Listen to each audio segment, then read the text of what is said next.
tutorial for this stay-at-home shoulder workout with no fancy gym equipment required. What you will need are 2 cans of beans, 15 ounces each. You may need a chair, you may need a towel, you will need a notebook and a pen to write down how long the workout takes you and which variation of the body weight shoulder press that you're using. And you'll need something to time yourself, whether that's a stopwatch feature on your phone, or just use your watch, take note of what time you started the workout, and take note of what time you finished the workout, and then you can calculate how long you took that way. You do not need to start timing from the warm-up, you time after the warm-up and when the workout begins. So the way this workout works is that at the beginning of every round and in between each exercise, you're going to be performing 5 body weight shoulder presses, either in the form of a handstand push-up or a variation of the pike press push-up. So it's only 5 reps, but with a very strict rule that your head has to touch the ground or else the rep doesn't count. This is why you have so many variations to work with, because it's very important that you're working through full range of motion. If you're unable to lightly touch your head to the ground at the bottom of the rep, you need to scale back to the slightly easier variation that will allow you to get full range of motion, head to the ground and back out. And don't worry, I have a really easy variation for absolute beginners, or for those of you who are still new to exercises like the pike press, and at the end of the workout it will be difficult for you to get full range of motion, so don't worry, I have you covered. So let's begin with those body weight shoulder presses, starting with the hardest variation, which is the handstand push-up. Please forgive the change of camera orientation, but I had to turn it this way to get myself into this shot. So the handstand push-up. You're not going to want to be doing this variation if you're not comfortable kicking yourself up onto the wall in the handstand position. If you are, you're going to be having your hands about 12 to 18 inches away from the wall, slightly wider than shoulder width apart. Take yourself up to the wall. Gaze between the hands. Elbows are over the wrists. And you're going to lower your head all the way to the ground and press yourself back out. So, again, if your head doesn't touch the ground, this isn't a rep. Even if you get really close, this is not a rep. For some people, it is easier to do the press with your hands slightly wider than shoulder width apart, like a wider hand stance, which I can forgive. For some people, that's more comfortable on the joints. So you could have your hands a little bit wider, but again, so I've put my hands now about this far apart. Again, wider of the hands is okay, but your head has to touch the ground or the rep simply doesn't count. So I can do 5 handstand push-ups with pretty much moderate difficulty. I'm fighting for that last rep. But I was only able to stick with this variation with my head to the ground for the first round. From there, I had to scale back to the next variation, which, just because it's slightly easier, doesn't make it easy. So this may be what happens with you as well. As you start on one variation, but as you fatigue, you have to start scaling back, and that's fine. The most important thing is that you are touching your head to the ground with every rep. Full range of motion is more important than the variation used. And I'm going to show you a clip now of how my set started to look when it was time for me to scale back. So you can look at that now. And then we'll move on to the next variation that you can choose from, which is the inverted pike press. So just a little peek at my set. This was in the second round, and I was able to get 1 clean handstand push-up, but then I would start failing, so I took a breath, tried again. Sometimes a little breather can help you get those reps in, but even with a little bit of rest, I just wasn't able to get it. So from here, I started using the elevated pike press. So one step down from your handstand push-up is the elevated pike press. I'm going to be demonstrating with the chair away from the wall, but I recommend that you push your chair up against the wall for some extra support when performing this exercise. And what may be easier for you actually is to have two chairs, one for each foot, because a little tip, the wider you put your feet in this variation, the easier it is for you to press back out. So in your pike press position, feet are on your chair, and you're going to walk your hands so that you're directly underneath your hips. If your pike press looks like this is incorrect. This is almost in the territory of an incline push-up. You want to walk your hands underneath your hips. Look between the hands. Hands are slightly wider than shoulder width apart. Lower down. Head touches the ground. Wrists are underneath elbows. And press yourself back out. Down. Touch the ground. Press yourself back out. So this is where you may want a towel. Some people are a little nervous about putting your head on the ground, and this is applicable to all the variations. Just fold up a towel so there's a little bit of padding for your head. Have your head lightly brush the towel. You have to feel contact with the towel, so you don't have to do a dead stop like I just did. When I say a dead stop, it's literally where I put my head down and I let it go.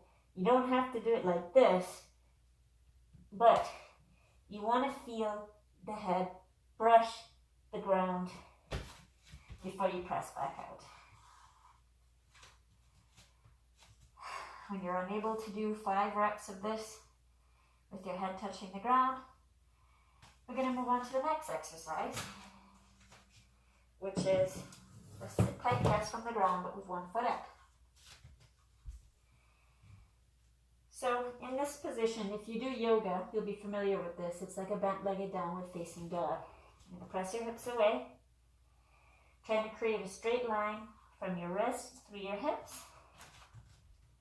and then extend one leg up in the air. Look between the hands, bend the arms, touch the head to the ground, and press yourself back out. Now it's up to you if you keep one leg up throughout the set, or you can alternate legs within the set. It's up to you. Just if you are keeping one leg up throughout the set, make sure you do the next leg on the next set. So your sets can either look like this,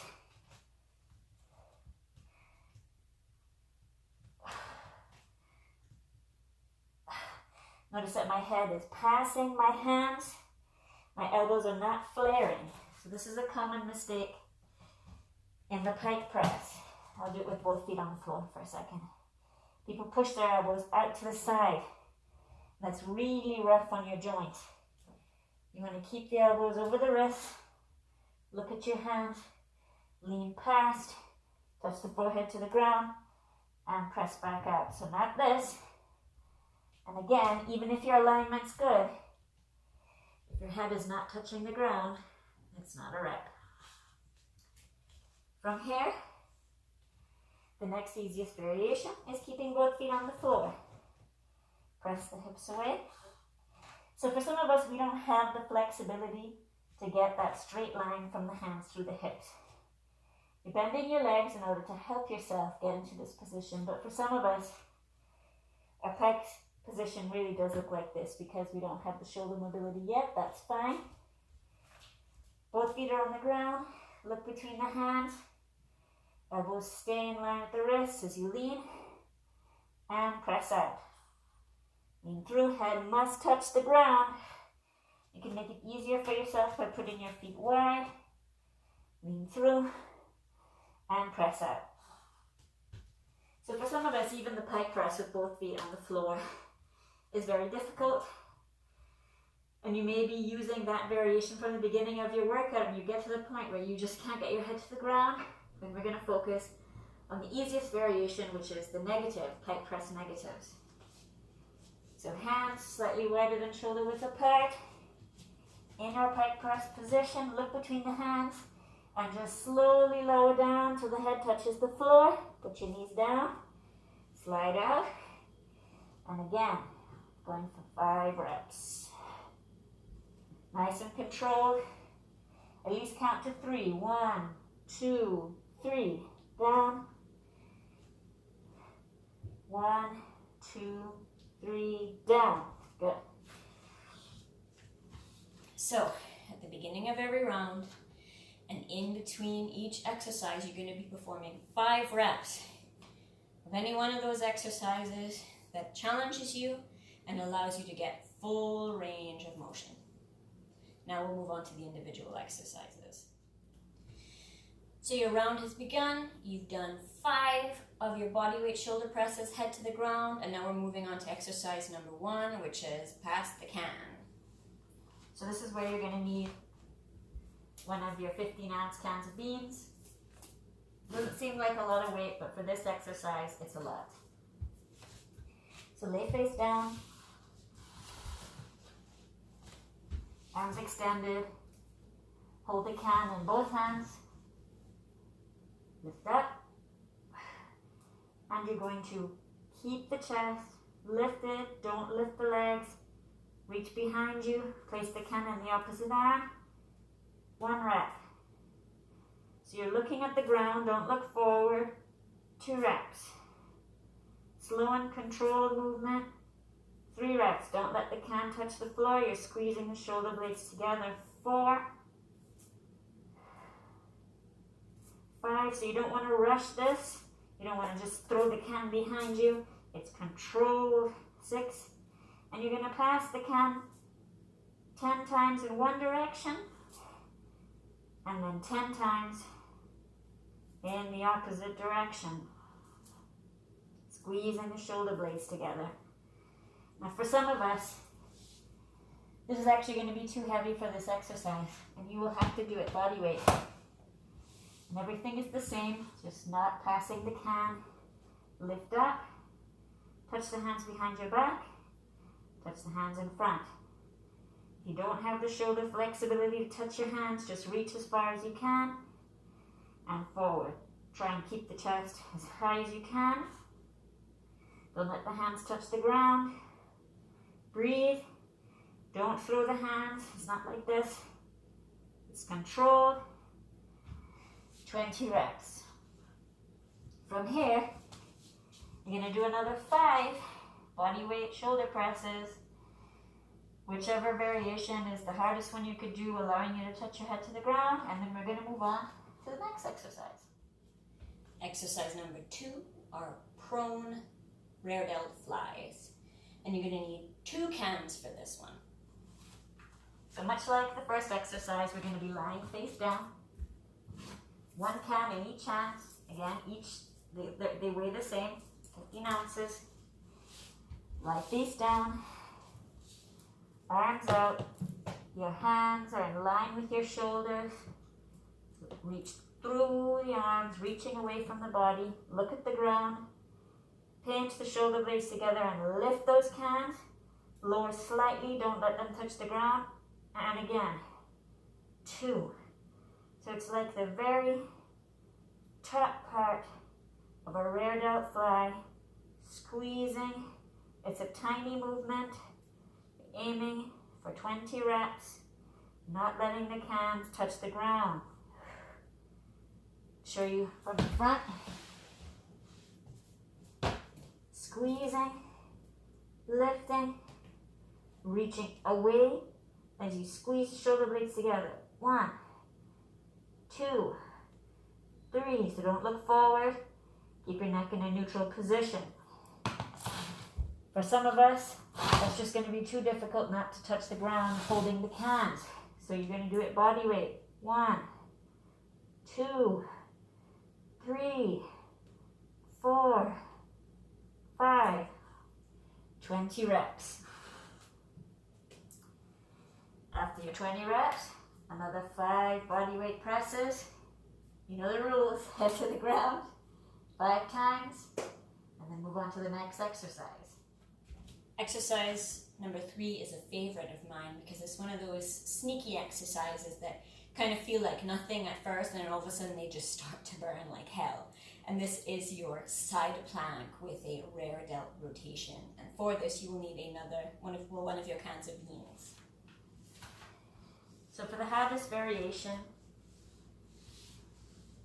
feet are one on top of the other, elbow underneath your shoulder, straight line through the body. So feet, hips, shoulder, elbow, all in the same line. Now you can put your hand in a fist, and you can press down in the ground. I find a fist is more comfortable. Tuck your tailbone, squeeze the core, press up into a side plank. Get your can of beans, pull your elbow into your waist, drop the hand in line with the elbow and lift up. 1, 2. So you'll notice you're not going to be able to get that can too high, and you're only lowering in line with the elbow. I don't want you to throw it. Notice that my elbow isn't moving. My elbow stays fixed into my waist. Keeping it, squeezing into the waistline as I just push the shoulder blade down the back and squeeze. It's a very controlled movement, and you're going for 25 reps. Now holding a plank in this way might be too difficult for you. So the next variation is to step one foot in front, step the bottom foot slightly back, keep your head, your chest and your hips facing forward, and everything else is the same. Pull that elbow into the waist, and tiny, controlled reps, squeezing at the top. So this is a challenge on your shoulders because your bottom arm, your shoulder is being challenged in a static position, and those rotations really build up quickly, really challenge the rear delt. Now, the easiest variation for beginners, everything is the same, elbow under the shoulder, start in this nice stack position, except you're going to bend this bottom leg and press up. Elbow into the waist, squeeze it, push the shoulder blade down. 1, 2, so you don't have to lower all the way, only lower in line with the elbow. Squeeze the core, 25 reps, and then switch sides. And the final exercise is a side plank with a micro fly. Now, usually I like to use full range of motion for a lateral fly, but in this case, we are trying to do this exercise with no dumbbells. We don't have dumbbells available, so we're trying to get a nice shoulder workout with a can of beans, so we have to make the range of motion really, really tiny. So this is a high plank position this time. So we have the same rules like with the plank from your forearm, except the arm is straight. Wrist underneath shoulders. For the hardest variation, feet are stacked. Extend your arm out in line with your shoulder and tiny, tiny flies. So you're reaching this arm away from you as you do this movement. Don't bend the arm. It's locked out arm. One of the only times you want to let go your arm in a fly. Squeeze the core. Press out high. Pressing through the rim of the palm. Tiny little movements. So maybe stacking your plank this way is too hard. So top leg in front, bottom leg under. Keep the torso facing forward. Again, wrist neutral. Tiny, tiny flies. 25 on this side, 25 on that side. And for beginners, wrists, elbow, shoulder. But prop yourself on one knee. Again, so try not to flex the wrist up. Palm facing the ground. Stretch away through this arm. 1, 2, 3. It's a tiny little movement. And again, the shoulder is going to be burning from all those presses. It's going to be burning from having to support your weight. And when you switch sides, you're really going to start feeling it as you have these micro flies on that arm that was just challenged in that way. So again, in between each exercise, 5 bodyweight presses. You don't have them at the end of the round. You start with 5 presses, First exercise, 5 presses. Second exercise, 5 presses. And at the end of the round, it should just be your last exercise, which is 25 reps per side of these micro flies, and then end your workout. So I'm going to show you my score at the end of this video. You'll be able to see how long it took me. I know it was like 38 minutes and change. It was really, really challenging because I ended up sometimes doing more presses than 5 because I just missed touching my head to the ground. Or I got my head to the ground, but I couldn't press back out, so I couldn't count that rep. So I had to try again, like rest a little bit and try again, or go ahead and scale back now, go to the next easiest exercise. So you notice that may happen to you is in order to stick with the rules and make sure your head touches the ground before you press back out, you may end up doing a little bit more than 5 presses per set, but that's good. This is not an easy workout. The exercises in between look very simple, but when they accumulate, it's all very challenging. It's a big burn for the shoulders. It's challenging on the wrists. Make sure you warm up properly. Light warm up could be some light movement like dancing or running on the spot or jump rope, or go for a walk outside for 5 to 10 minutes. I'll also link in the commentary a very light warm up for the total body, for all of your whole body. My goodness, I'm so sorry, I'm bumbling today. I'll link that down below. I have finished the workout in 38 minutes and 36 seconds. Oh, I did 3 rounds. And so just to explain the workout notes again, every set has 5 of either a handstand press, an inverted pike press, or a standard pike press in between. So for my first round, I was able to stick with my handstand presses for the whole thing, and I finished that round in 11 minutes and 52 seconds. By round 2, my first set, I was only able to get 2 handstand presses, and then I had to start switching over to the inverted pike press. Second set was the same. Third set, I only managed 1 handstand press, and then had to do 4 inverted pike presses. And then by the 4th set, there was just no chance of another handstand push-up. So from here and for the rest of the workout, I stuck with the inverted pike press. So you may have to do the same. Start with the hardest variation you can manage. And then when you're unable to get full range of motion and your form really starts breaking down, start to scale back to the slightly easier exercise that allows you to get the best range of motion. For me, how can I improve from here? Well, I can try and do this whole workout a little bit faster, or what I will probably do is see if I can stick with my handstand presses a little bit longer in the workout. So maybe I could get 3 in this round, or maybe I can keep 1 handstand push-up all the way through to the end. So that'll be my focus. I'm going to try and stick with the harder variation for a little bit longer. Other options is I could add more reps. Those are your options. So the most important thing is that you make a note of what you did, make a note of which variations that you used. I made a note of how long every round took. So these are things that I can keep notes of as well. Am I getting faster overall?